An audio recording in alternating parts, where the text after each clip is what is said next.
isso, irmãos.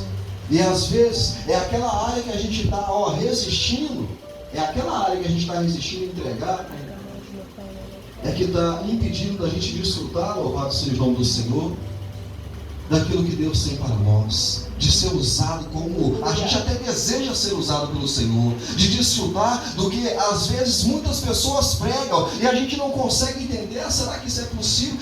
Deus, irmão, é possível, mas é necessário a gente deixar ser trabalhado. É necessário, louvado seja o nome do Senhor, a gente deixar ser moldado, Ele fazer as curvas onde a gente não quer ter curva. Mas deixa eu te falar, vale a pena. Vale a pena. Glória a Deus. Vale a pena, porque, aleluia, como já foi cantado aqui nessa noite, a intimidade, a comunhão que você alcança com Deus, Aleluia. Deus, é algo que você olha, você pode estar no olho do furacão, no meio da tempestade. As outras pessoas estão desesperadas com você por aquilo que você está passando. Mas mesmo no meio da tempestade, quando você sente que a presença de Deus está com você, quando você ouve a voz de Deus, você tem paz, mesmo no meio da tempestade.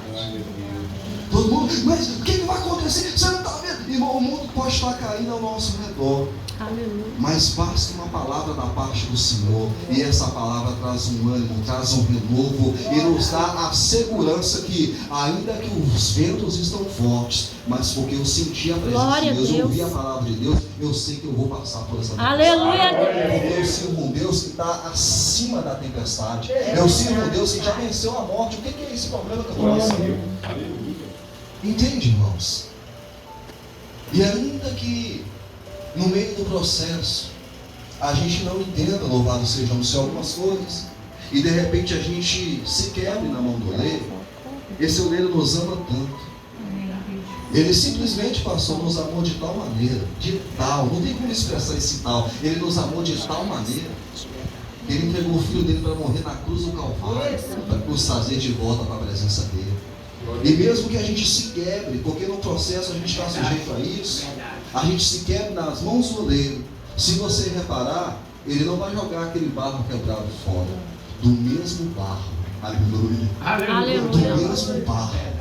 Ele pega aquele barro, eu e você que às vezes quebramos nas mãos dele, e o bom é quebrar nas mãos do oleiro, porque ele vai pegar esse barro e vai fazer um vaso novo. Aleluia. E deixa eu dizer, eu ouso dizer que a glória do segundo vaso, irmãos, vai ser menor do primeiro. Se antes você ficava escondido debaixo aqui porque não estava tão bonito assim, aí ele pega aquele vaso agora que foi feito segundo a vontade e o desejo dele e vai colocar agora para quê? Para refletir o quê? O tesouro que está dentro dele. Amém, irmãos? Aleluia. Fala isso, não, senão vira bebida. Deus amado, aleluia. Aleluia. Diante de tudo isso, irmãos, o risco é tão grande do vaso ser quebrado, que se você analisar os bons leitores de Bíblia, vai ver que mesmo Deus, eu ia encerrar por aqui por causa do horário,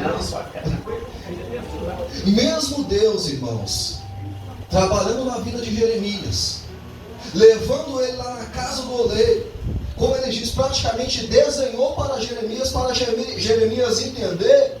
E por que Jeremias precisava entender, pastor? É porque ele precisava transmitir com segurança, ele precisava transmitir com clareza, com certeza, com convicção.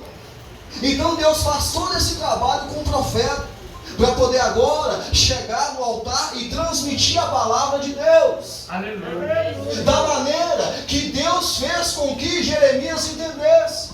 E você que é bom leitor de Bíblia, irmãos, você vai saber e vai entender que Jeremias pregou, Jeremias chorou, Jeremias, irmãos, lamentou. Ele escreveu um livro das lamentações de Jeremias, e ele pregava de dia e pregava de noite, e vai dizer a palavra que ele pregava, ele falava do mal que estava por vir se o povo não ouvisse a voz de Deus.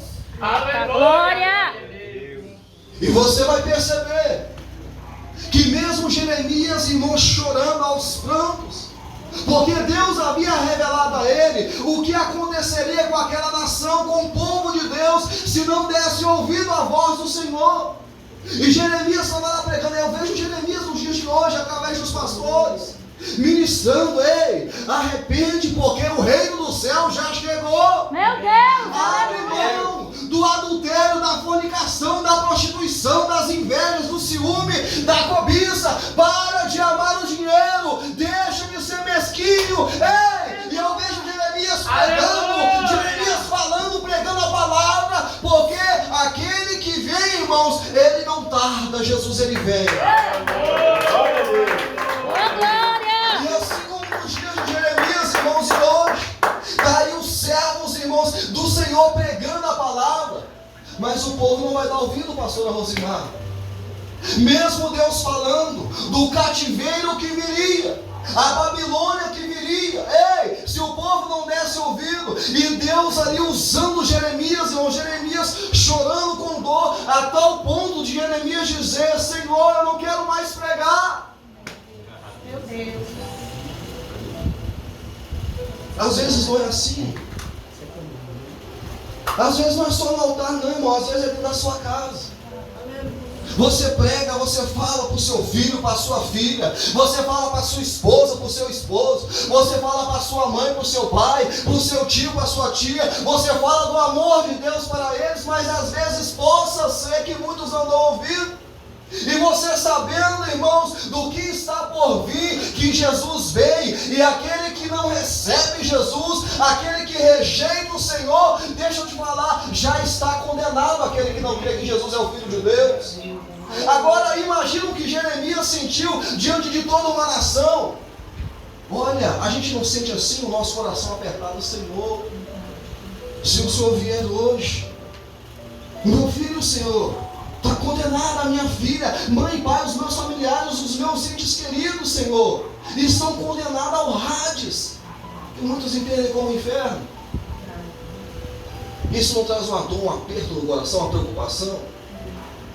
Mas de tanto você pregar, de tanto você falar do amor de Deus, ei, chega uma hora que acontece, possa ser como aconteceu com Jeremias: Senhor, eu já falei, eu já chorei, eu já preguei, eu já instruí, eu já orientei, eu já alertei, Senhor. Aleluia. Já falei, vão ser escravos, mas não dão ouvido. Aí Jeremias: também não prego mais. Mas a palavra do Senhor vai dizer, irmãos, que as palavras do coração de Jeremias queimavam, e a boca dele não conseguia parar de pregar o Evangelho, de falar daquilo que aconteceria se o povo não se arrependesse. Irmãos, e você já percebeu que por mais que você... Agora eu não falo mais, eu não falo mais com esse menino, com essa menina, não falo mais.